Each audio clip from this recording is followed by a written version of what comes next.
we didn't get the first part. We didn't get the intro. Anyway, let's start all over again. And we are live. Welcome to another episode of Business Focus Live with me, John, where we talk about business related topics as well as news from here and around the world. If you're new to this channel, don't forget to subscribe and let's get started.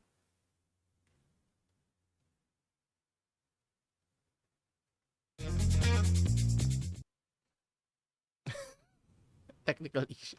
Technical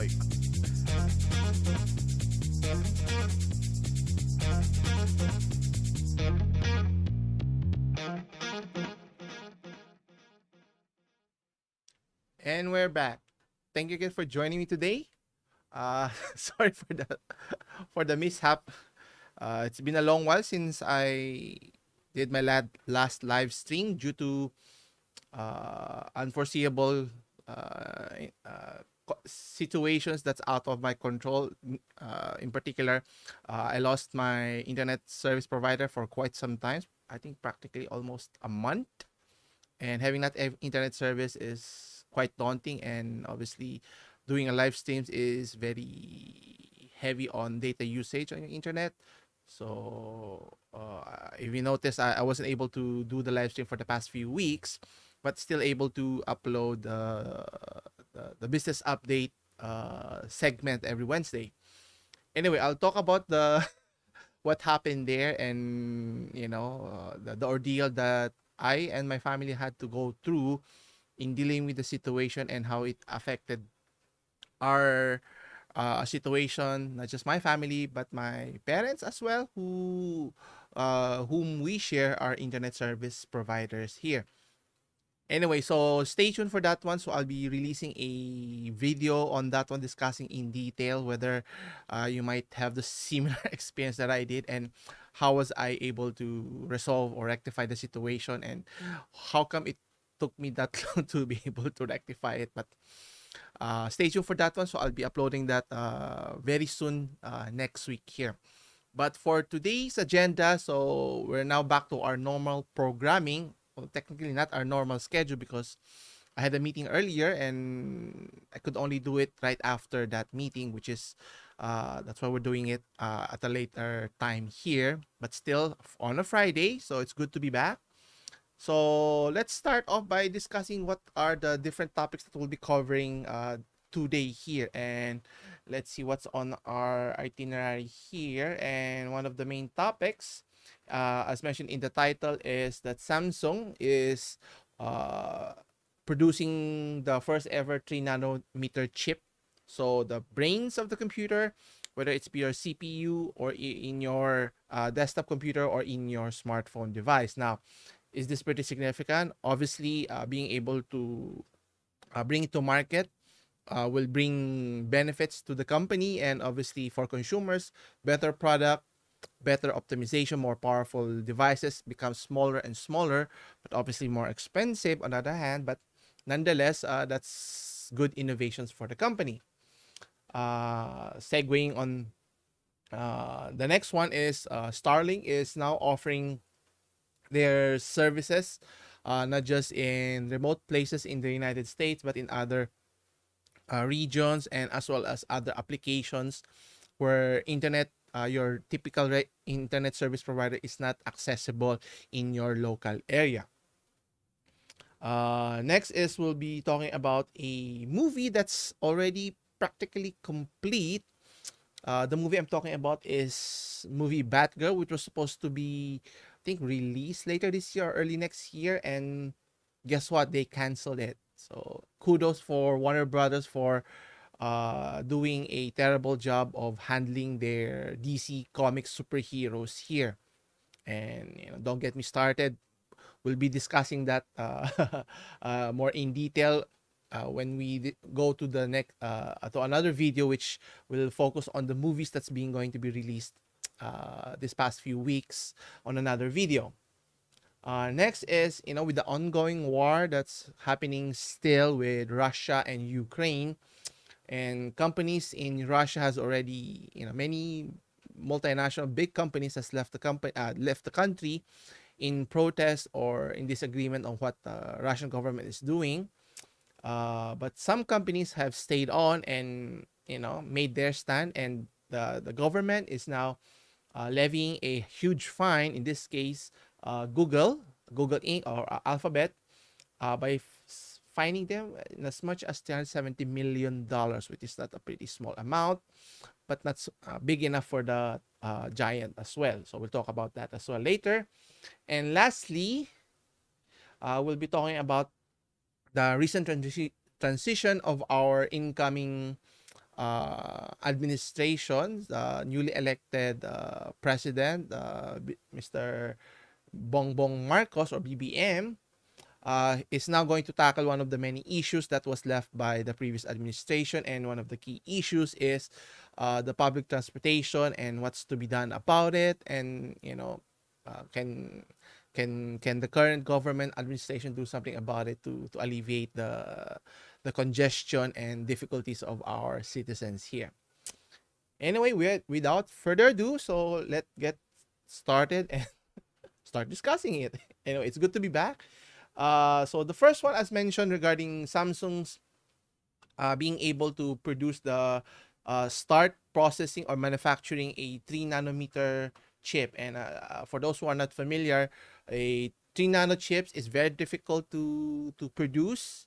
I think for the longest time, before it used to be 40 nanometer, then it became smaller to 7 nanometers to 5 nanometer. But scaling it to a smaller and smaller device, smaller size, is quite daunting, and being able to pack the same amount of computing power is very difficult, and obviously takes a lot of R&D to be able to do that. But for Samsung, they've invested a lot of their resources, and obviously Samsung is a very big company, not just in producing smartphones. You have television and other divisions in their company that makes them at the top tier of in terms of advancement of technology. Anyway, so let's take a look at this article according to techspot.com. So they're starting manufacturing, as mentioned, their 3 nanometer processes.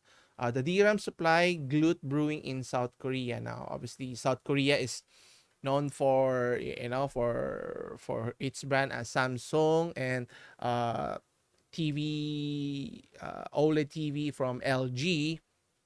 So they're not unknown in the realm of advancement of technology here. So anyway, so obviously one of their main competitors here is TSMC, or Taiwan Semiconductor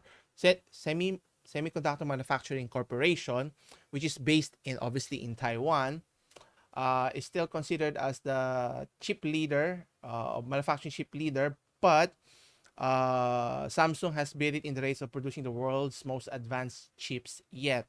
And obviously, regardless whoever goes to produce it first, the problem here is the supply chain that's still ongoing, that many of the companies, even Apple, is not immune to those shortages, that they have to lower their forecast in terms of their sales of their smartphones, which they have they're first in line in regards to getting the supplies or from TSMC here.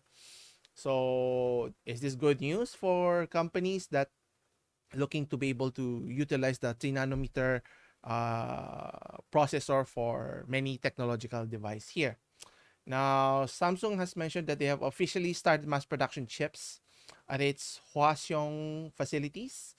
So the 3 nanometer process node and gate all around transistor. So in doing so, the Korean giant has managed to beat temporarily, as of this discussion, TSMC in the race to develop the leading edge in manufacturing techniques for the growing performance of energy efficient demands of the hardware industry here. Now, it goes on to say that the company's new fabrication process offers significant improvements when compared to its own 5 nanometer node, such as increasing power efficiency by 45%, reducing area by 16%, which is, pretty significant improvements, so to speak. Imagine that being integrated to your smartphones, that your smartphones can now play, not just retro games, but you can, eventually, that your smartphones can play console level types of games, whether it's be PlayStation 5 or even the Microsoft's Xbox Series X here, or even play Nintendo Switch games as well here. Now, the second generation of 3 nanometer process is currently in development, so they're already moving forward, not just developing the first iteration, but the second one, which will reduce the power consumption by as much as 50% and the area size by 30%. So how you do that, obviously, will take a lot of R&D to be able to achieve those, lofty goals here. Now, performance should see a 30% improvement, which is, it would be nice to see in the very near future, in the next year or so, how this will be translated to better products in terms of your smartphone, PCs, even, handheld DSLRs, mirrorless cameras, and any devices that can be utilize this technology. And now, will it be cheap? Obviously, it will be expensive at the beginning here. Now, the company says its exiting 3 nanometer capacity will be focused on the production of high performance and specialized low power computing application. It mentions later on that it will expand to mobile chipsets, as mentioned, where Samsung experienced some yield issues in recent past. So it's not clear if this will happen before or after extending 3 nanometer production to its new Pyeongtaek facility. So it's very interesting what they're offering now, meaning, we can look for more improvements in our technology in the very near future.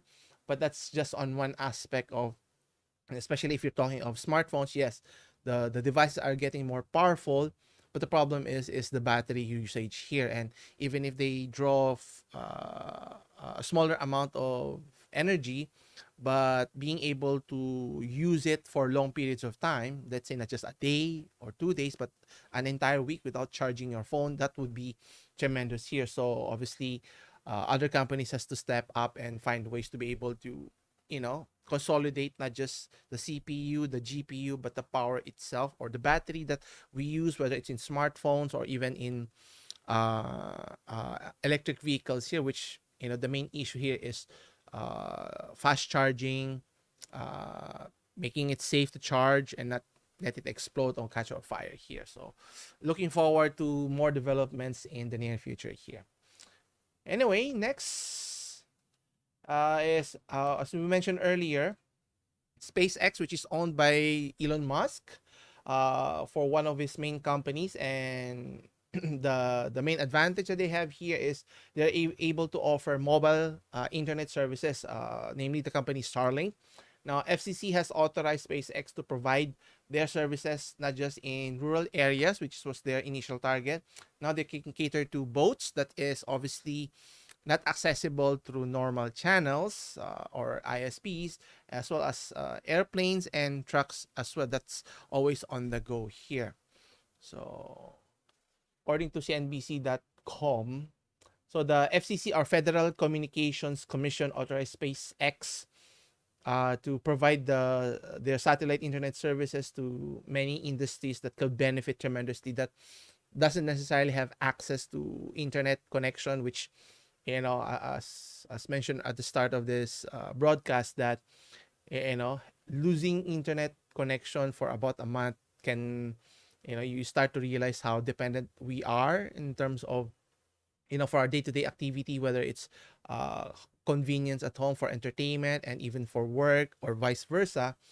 That if you lose a key component that you've gone accustomed to, it's quite difficult to find any alternatives here, which is, that's why, as I mentioned earlier, I will share my experience, my ordeal with what happened when my ISP failed me to provide or fix their problems in the first place. Now, going back to the article, so meaning SpaceX will now be able to provide their mobile service, as mentioned, to more consumers as well as businesses nationwide or worldwide, as long as you have access.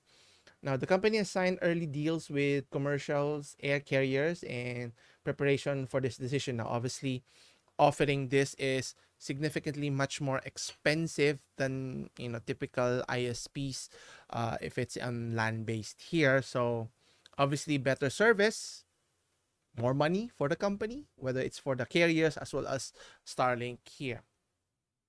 Now, whether it's going to make a lot of, money for the company, we still have way to wait and see, because obviously what they're offering is uh, consistent or strong internet, but at a premium cost here. So you cannot expect a very cheap implementation or plans for their services here. So think about it, the plans that the local carriers here in the Philippines are offering somewhere around $30, 1,500 pesos, upwards to 2,000, 3,000 pesos. Uh, so it's pretty inexpensive if you think about it. But obviously, the company Starlink is going to uh, ask for a significant fee to be able to use their services here. Now, how they do this is offering a vast satellites that is in low orbit. So being able to design and deliver high-speed internet anywhere in the globe. And obviously, if you're always on the go and you need consistent connections at all times, so having 2,700 satellites support globally is going to be, you know, important here. Now they mentioned in terms of base price could be higher, but in terms of this article, they mentioned that the service costing users around a little over $100, $110. So roughly that's around 5,000 pesos. Not too exorbitant, but still significantly more expensive than your typical ISP provider in your country. So as of May, they mentioned that had more than 400,000 subscribers. I don't know how that's accurate. Uh, SpaceX tends, or even the company that Elon Musk owns. I don't know if they're telling the whole truth, but they will not have a significant market share in terms of ISP provider compared to other networks. Obviously, the access, maybe they're just a niche provider here, but nonetheless can be lucrative in terms of being able to offer those services, because not many companies are able to do this. Now, one interesting aspect that was mentioned here in the article, the FCC imposed conditions on in-motion Starlink service, which is it is required to accept any interference received from both current and future services authorized. And further installment in Starlink will assume the risk that operations may be subject to additional conditions or requirement. So, meaning the ruling did not resolve a broader SpaceX regulatory dispute with Dish Network and RS Access. So, obviously, there are a lot of companies vying for supremacy, not just in land-based internet provider, service provider, but as well as in the skies or in the seas as well here. So, we'll see who will come out at the top here. Anyway, continuing. So we mentioned that the ongoing war, which is sad to hear that it's still ongoing. Hopefully the war will reach its conclusion. How that uh, gets there, hopefully other countries, like the United States, China, the big major players, everyone's affected here in some shape or form. Anyway, the company, the country Russia is now finding ways to combat what major companies are doing by leaving the country, right? Namely, you have Coca-Cola, and even McDonald's shutting down all of their operations. You're selling their different facilities nationwide in Russia. Anyway, what Russia is now doing is finding companies that are still established in a sense by offering their services, meaning Google, we're talking about, by levying a fee of in the sum of $370 million by refusing to bend to President Putin's war propaganda. Now, obviously, companies has to take sides, because either way, you cannot play both sides. If you side with Russia here, the rest of the world will, you know, go against the company here. So the company has no choice, but you know. Uh, it mentions that YouTube's policy prevents the removal of videos documenting the Ukrainian war, which obviously Russia wants to control or manipulate the outlook or how the country is being perceived here. And if the company Google, or in this case YouTube, will not censor it or remove it, then obviously the only recourse for Russia is to levy a fine here. Now, is it enough to convince the company here? I don't think it will be enough. And obviously, this is just a more of a tactical approach in terms of what Russia is able to do within its authority, so to speak. But it's a very delicate situation even for Google to navigate this difficult situation here, whether by just paying the fee, continuing to do its services, and bite the bullet rather than receive the backlash from the rest of the world as we speak here. And obviously, and it's going to persist for quite some time since the war is not going to end anytime soon. And obviously, whatever the country, in this case Russia, perceive as a violation of law, uh, could be just a cop out. But if they deem it proper, then obviously Google has to play by their rules if they want to operate in their territory here. And obviously, uh, controlling the narrative, how the war is being portrayed to the public is very important, especially for the country, especially the initiator, the instigator, and how will this be perceived not just worldwide for the rest of the world, but how their people will be perceived within their own country. Obviously, you don't want to piss off your residents within your region, thinking that going to this war for whatever your reason is, will it bring any benefits to the citizens here, or to just select few of people here? So we'll have to wait and see. And is it just Google who will be penalized here, or will there be other companies that will be levied here? Maybe even Apple, or Facebook, or what, other companies, other social media platforms. We'll have to wait and see here. Anyway, for our next story, shifting now to entertainment, wherein it's very interesting, the movies nowadays. Companies, studios have been churning out films left and right, with no regards to the quality of the film. And we've seen uh, a variety of performance, and as you can see in the box office performance, which we'll be discussing uh, very soon, so stay tuned for that one. That films, well, based on my experience, many of the films that's been released since the post-pandemic, has been far in between. Maybe with the exception of Top Gun, which is, I think, would be the best movie for this year alone.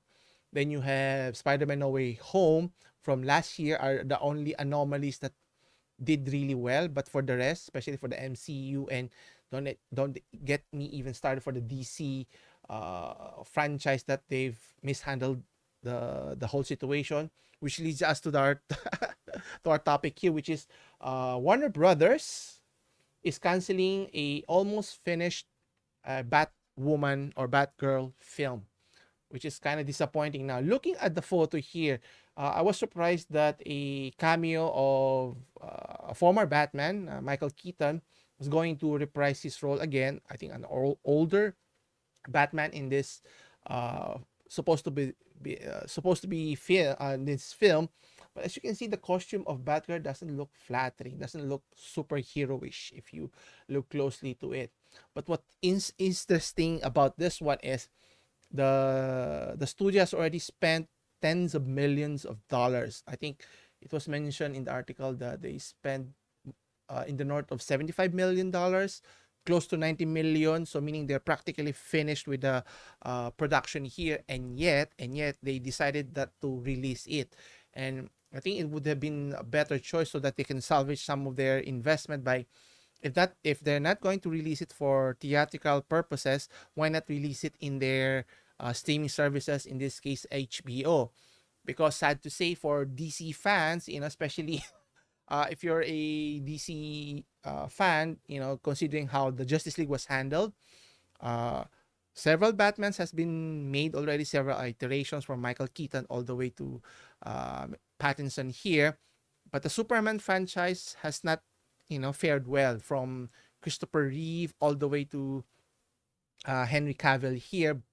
and they can't even produce a sequel to The Man of Steel for Henry Cavill, and I don't know what they're doing about it. And focusing on, I won't say main characters in the DC universe, more on side characters like Shazam and Black Adam is what they're pushing this year, which is, it's okay, I guess, but it's not the A tier, A list superhero characters.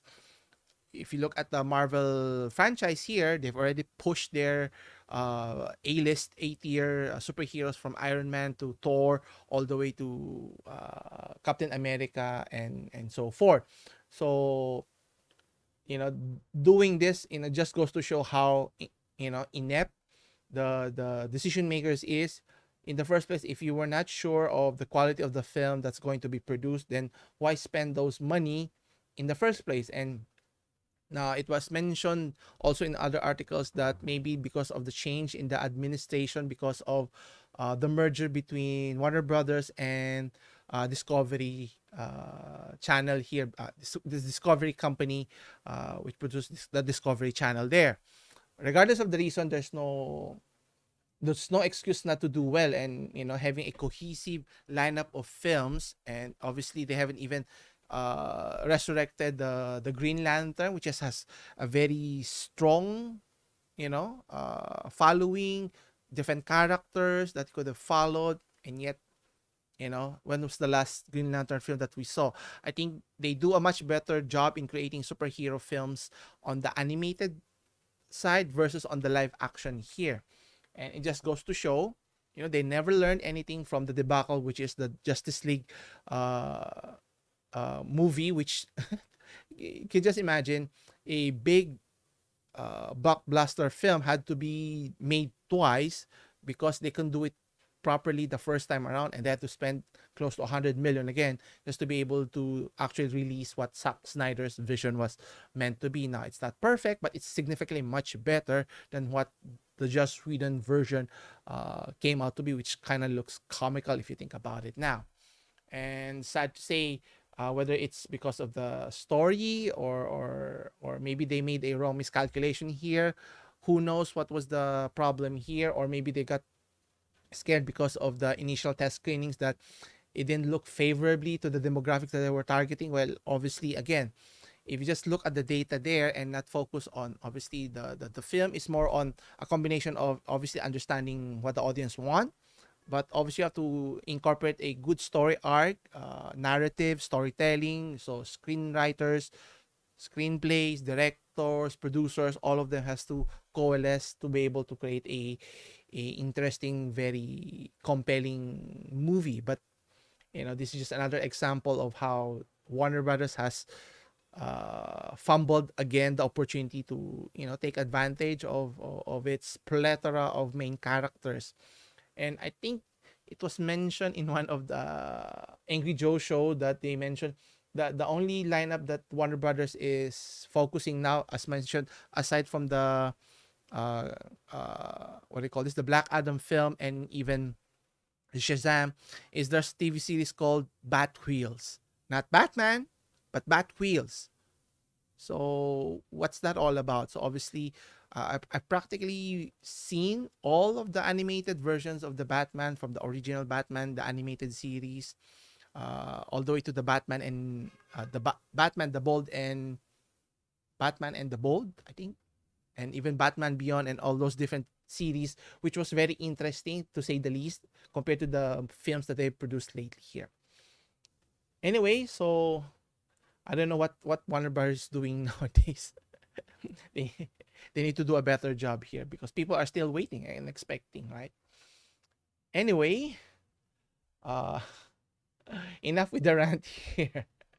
Leave your comments down below if you agree that Warner Bros. Has squandered a grand opportunity of capturing your audience here, because I get the feeling that they're trying to play identity politics here, trying to cater to a small subset of the population, which is fine, but don't expect to get blockbuster results earning hundreds of millions or north of $1 billion here. And if you look at the case in point, Top Gun was a sequel after 30 years, did really well because Tom Cruise understand that to create the right film for him for that franchise is to understand the story of Maverick here, and for why Spider-Man was successful. You know, they didn't just create one Spider-Man in that film; they created three Spider-Man. So you know, doesn't take any rocket scientist to understand. Focus on the audience, what they want, not what you think they want. Then you'll have a difficult time succeeding here. But anyway, going now to our last story here, to conclude. So a local story here. Now, as mentioned earlier, we were talking about how this past month, where our new administration has transitioned already, but obviously problems has to be dealt with, and regardless if you're from the previous administration or the current one, the issue that still persists in our country is the situation of our citizens commuting from their home to work, and what's to be done about it. And hopefully the current government administration can find some better better solution here, not just some stop gaps to solidify temporarily. Then the problem will get even worse and worse here. So according to philstar.com, commuters is urging the Marcos government to provide immediate relief. Obviously, I think in terms of health is another long-term solutions to transport crisis. And I've been a big proponent for this one. And obviously, the majority of our population, I think our government knows this, cannot afford to buy their own car. So they are forced to take whatever public transportation is available, and we don't have enough. And the traffic crisis is always getting worse. And implementing a color coding scheme is ideal at best, but at the end of the day, people will buy more and more cars, which is kind of counterintuitive. More cars in the road will congest more. But if we provide better public transportation, whether it be buses, trains, subways, light rails, whatever you can consider, that can transfer vast amounts of commuters, citizens from one place to another. A good example is look at Hong Kong, look at their MRTs, look at Taiwan, Singapore, Japan, Netherlands. The list goes on and on. Those who are able to capitalize using having a vast network of public transportation can uplift the situation of our citizens here. You just have to have the not necessarily the gumption, but the will to be able to push it. Now, obviously, there are other interests that's pushing against it, that wants to keep on building more skyways in our metro here. And I've experienced, tried using the skyway that connects the north and south. But if you can see it, the fact that it's not for free, so it doesn't benefit majority of the population. And the fact they have to have a car to be able to utilize it. What if they were to just use trains rather than cars to transport people from the north all the way to the south? I think that would have alleviated the congestions in our city here. And question is, will our current administration, Mr. Bongbong Marcos, have that foresight to take advantage what his dad implemented years or decades ago, where he was the one that pioneered the installation of our first LRT here in our country here. And obviously, there will be opposition that have different interests regarding pushing people to take mediocre transportation options in terms of our even though it's iconic, our jeepneys, but it's not ideal. And the fact that our jeepney drivers are very irresponsible, not properly trained, and they get away with being reckless in terms of driving, safety, hazards to motorists and to pedestrians as well here. And the list goes on and on and on here. And the question here is, what can the government do here? And obviously, if we can alleviate that, simply focusing on providing better public transportation for our country, for our citizens, can go a long way. Imagine if we don't have to bring our car. If, let's say, if I want to travel, I want to go to Baguio, just take a train, and then I'll be there in maybe an hour or two instead of 5 hours. It cuts the travel time by half instead of traveling by car, wherein it'll be congested, it'll be difficult to maneuver and so forth. So you'll be tired, so you can enjoy traveling there. Or on the other hand, you can travel from Manila all the way to Batangas. Maybe go to even, eventually you can travel all the way straight down to the Visayas regions, all the way to the Mindanao regions. Wouldn't that be nice? Not just, using our cars to travel, but using trains to move around our country would be the ideal. But that's just my opinion here. Anyway, I think that concludes our discussion for today. So thank you again for joining me again. So next week, hopefully, we'll have our normal scheduling again. So for next Friday at 3 p.m. Philippine Standard Time. Anyway, if you have any questions, leave your comments down below if you agree or disagree in any of the topics that we've discussed today. As always, I'll see you in the next one. Take care. Oh, wait lang.